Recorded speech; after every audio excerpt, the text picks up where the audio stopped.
Hello guys, good afternoon. Ito ulit si Gene. Welcome sa 11.9 Workshop. And guys, thank you so much sa lahat ng manonood ng aking mga last na vlogs, sa lahat na nagko-comment at nagla-like at nagsasubscribe. At kung di pa kayo subscriber guys, pa-subscribe naman dito sa 11.9 Workshop. Napakalaking tulong niyan para sa akin, no guys. So guys, I think a few episodes ago, mga ka-workshop, nireview natin or binalikan natin yung Lotus na compressor, yung air compressor ng Lotus, di ba? Pinakita ko yun last time. And sabi ko sa inyo, kaya ako siya ni-review nung mga panahon or kaya ako siya pinakita kasi gagamitin ko siya sa isang pang tool. And this is very important na kailangan merong air compressor para sa tool na yon. And guys, dumating na yung tool na yon. At ito siya ngayon. So, this is the Lotus 60 amp plasma cutter. Okay, so model LT60CXT, and I want to thank Lotus Tools Philippines again pa sa kanilang generosity at pagtulong dito sa ating shop. Napakalaking pasasalamat ko sa kanila. So thank you so much Lotus Tools Philippines. No, kung interesado kayo sa mga Lotus Power Tools, check niyo yung description. Nandiyan yung kanilang Facebook page, yung kanilang Lazada shop. No, so check niyo yung mga tools nila, maganda yung mga tools ng Lotus Tools. Okay, so ito na yon. This is the plasma cutter. Matagal ko nang gusto magkaroon ng plasma cutter. Never pa ako nakatry na gumamit ng plasma cutter. But gusto ko talaga na gumawa ng mga kung ano-ano sa bakal, art and all that. Kasi nga, sabi ko doon sa last video ko, magta-transition na itong shop more on metalwork. So exactly, tamang-tama itong plasma cutter para dyan, no, guys? Ano ba yung plasma cutter? Plasma cutter, yung tulad na sinasabi sa pangalan niya, is pang-cut. And it uses plasma. Ano ba yung plasma? Plasma ay yung fourth state of matter, no? So, meron tayong solid, liquid, gas, at ang fourth state ay ang tinatawag na plasma. Ang plasma ay napakainit. So, parang laser yan. So, it's so hot na kaya niyang tumunaw or pumutol ng any kind of metal na dinadaluyan ng kuryente or conductive na metal, no?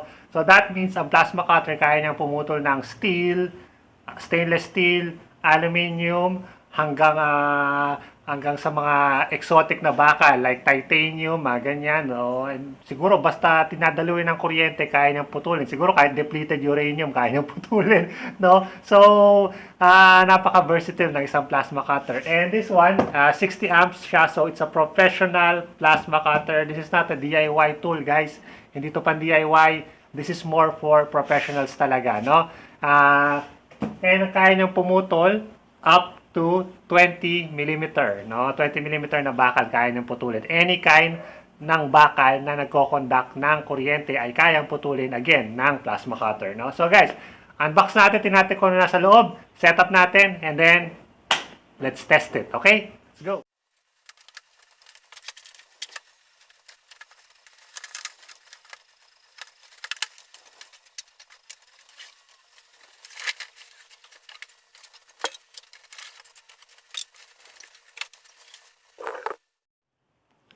Alright guys, so ito yung laman niya and it's a very comprehensive kit. So you got, nandito lahat yung kailangan mo. Everything you need para makapag plasma cut, no? So first, yun nandito yung mismong machine niya. Ito siya. And meron siyang power and ito yung kanyang malfunctioning light. On and off switch na fused. And ito yung kanyang amp. Pag-adjust ng amps, kung gaano kalakas. So, dito yung kabitan ng torch. Dito yung ground. And dito rin yung kanyang, I think sa torch din to. Dalawa sila kasi magkapareho nga yung sa hangin and sa kuryente, no? Ayun. So, rated power is 60 amps. Power is 220 volts plus and minus 15%. Frequency is 60 hertz. Duty cycle is 60% duty cycle. So input capacity is 7.5 kVA. Current range 20 to 60 amps. And ang kanyang cutting capacity is 1 mm to 20 mm. So yeah, that's really cool. At guys, again, tulad na ibang machine ng Lotus na welding machine, wala siyang naka-install na plug. So bakit wala? So, it's either na pwede mo siyang dugtungan na mas mahabang cordon kung gusto mo, or you can put better plug, yung heavy duty talaga. So, kailangan ilagay mo dito sa heavy duty plug. I think at least mataas yung amps na capacity. So, siguro higit sa 20 amps na plug ang kailangan mo ilagay dito, no? I think meron ako niyan dito sa shop. Maghahanap lang ako. Sa mga stock ko siguro ito meron, no? Tapos guys, meron pa siya yung mga kasama. Ito yung mga accessories na kasama niya. So yeah, it's complete na guys. Pwede mo nang gamitin to kung meron ka ng plug, no? At meron ka compressor, syempre. Andito yung kanyang torch. Ito yung kanyang plasma torch. So dito bumubuga yung plasma para pumutol ng bakal. Meron din siyang ground clamp, ayun. Meron siyang hose para sa air na nasa likod. At meron siyang mga consumables para sa gun. Ayan. So nozzles, ceramic na heads. So kompleto siya guys. And meron din siyang water separator regulator para ma-control mo yung PSI ng hangin at the same time para ma-filter out yung tubig, no? Kasi napaka-importante na dapat to yung hangin lang ang papasok sa plasma cutter. Hindi pwedeng may tubig. Kapag may tubig yung plasma, natubigan yung plasma cutter mo, masisira yan. So, kailangan, napaka-importante yan, guys. Ang problema lang ko lang dito, guys, is yung kanyang fittings na ito, hindi kasya dun sa quick release ng aking compressor. But, meron naman ako na itago na ganito and kasya naman siya. It's also 1/4. So ito ikakabit natin sa kanya para magkasya dun sa quick release ng aking compressor, no? So let's assemble this guys. Tingnan natin.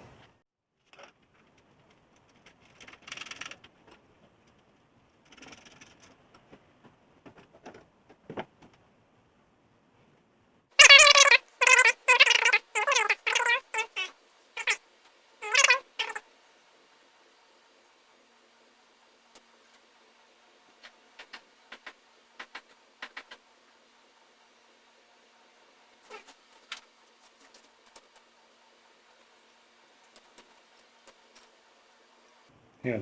So, dito, sa kabila naman guys, lagyan natin yung pasokan ng hangin. And this one, I'll use this na quick release coupling ko. Ito yung kasya sa quick release ng aking compressor.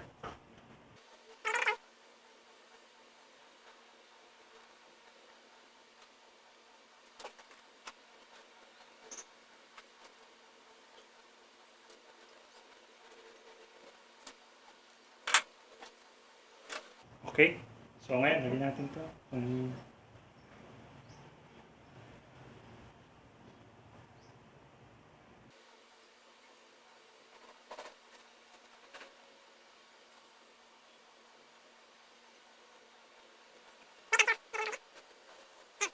Okay, then mamount natin to dito.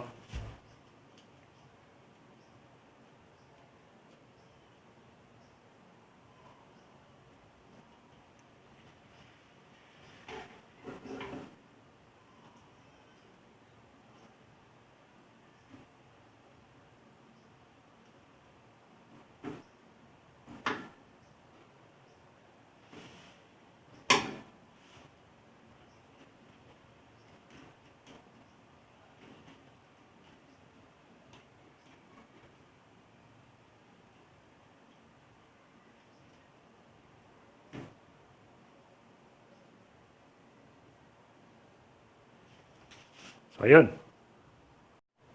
So, ngayon guys, kakabit naman natin yung air. So, ngayon guys, kakabit naman natin yung air hose niya. Ito. So, mula dito, papunta sa machine mismo. So, medyo mahaba air hose. Putulan natin.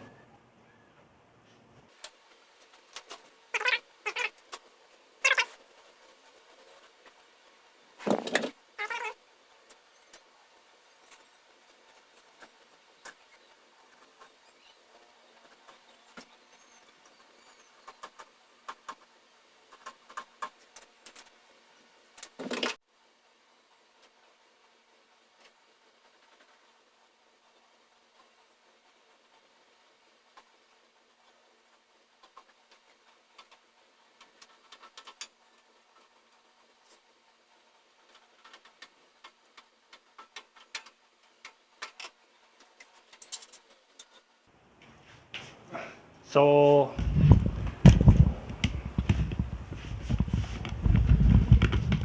ayan guys, naikabit na natin yung sa air attachment niya. And ito dapat yan.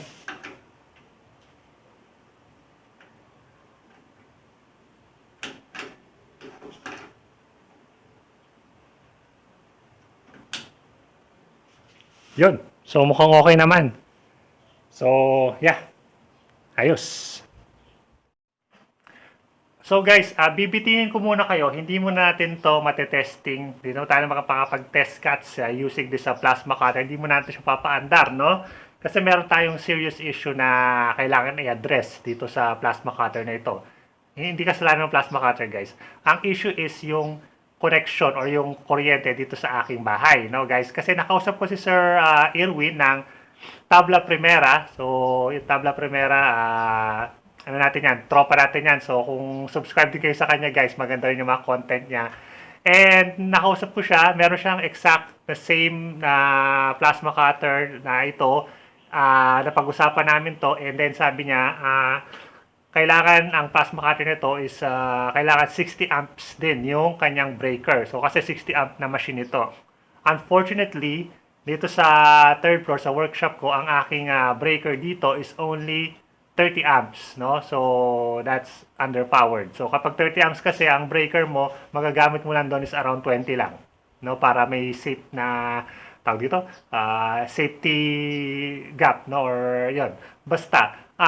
So, kailangan na, ang dalawang kailangan ko gawin is either magpalit ako ng breaker, lagyan ko ng 60 amp, para dito sa third floor, para sa workshop, or magpa-install ako ng bagong breaker, direkta, sa Meralco, sa kontador, tulad ng ginawa ni Sir Irwin, and that's also 60 amps, so para makasigurado lang, no?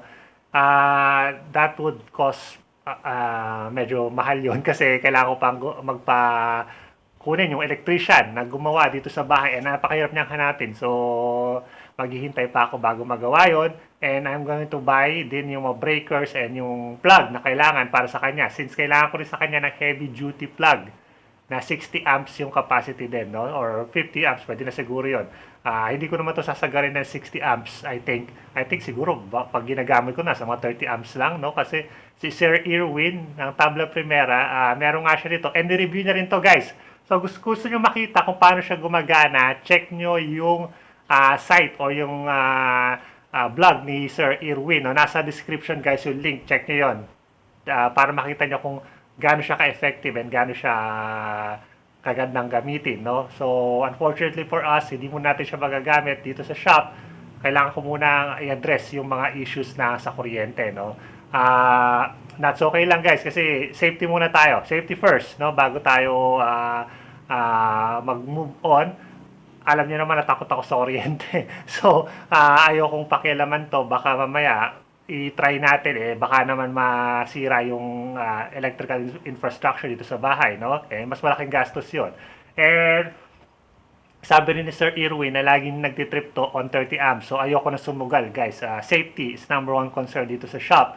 So, kailangan maging safe muna before we try anything na ganito kalakas yung power, no? So, but rest assured, guys, babalikan natin to in the future, and check natin kung gaano siya talaga kagandang gamitin, no? Sa ngayon, hindi muna. Abang-abang na lang kayo sa mga next vlog, dahil check mo papakita ulit itong si Lotus plasma cutter na ito, no, guys? But, initial review ko, kahit hindi ko pa siya nagagamit, it's actually very nice, no? It's excellent.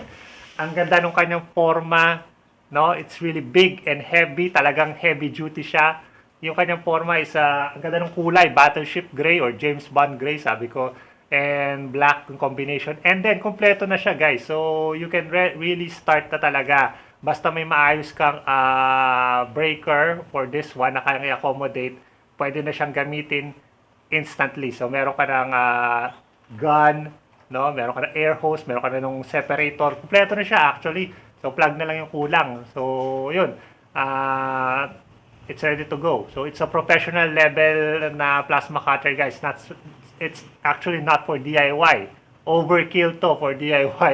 So, kaya ko lang siya hiniling sa Lotus is dahil bala ko talagang gamitin to in the future para sa mga future nating endeavors sa metalworking. So, alam niyo na yan, guys. So, sabi ko kasi magbabago na linya yung ating shop. So, this is going to play a huge role sa future ng 11.9 workshop. So, hintayin nyo na lang yan, guys. So, makakarating din tayo dyan. Ayun. So, kung interesado kayo sa plasma cutter na ito, guys, nasa baba yung link ng Lotus sa official flagship store sa Lazada and Shopee at yung kanilang Facebook page. So, check nyo, guys. Doon nyo check kung magkano, no? So, check nyo na lang doon. I-PM nyo yung Lotus Tools kung merong malapit na branch sa inyo para puntahan nyo na lang kung ayaw nyo umorder online, no? So, guys, ayun.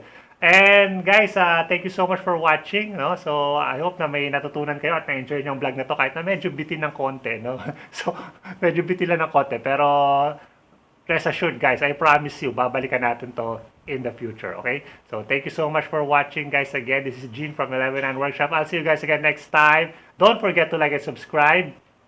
Adios!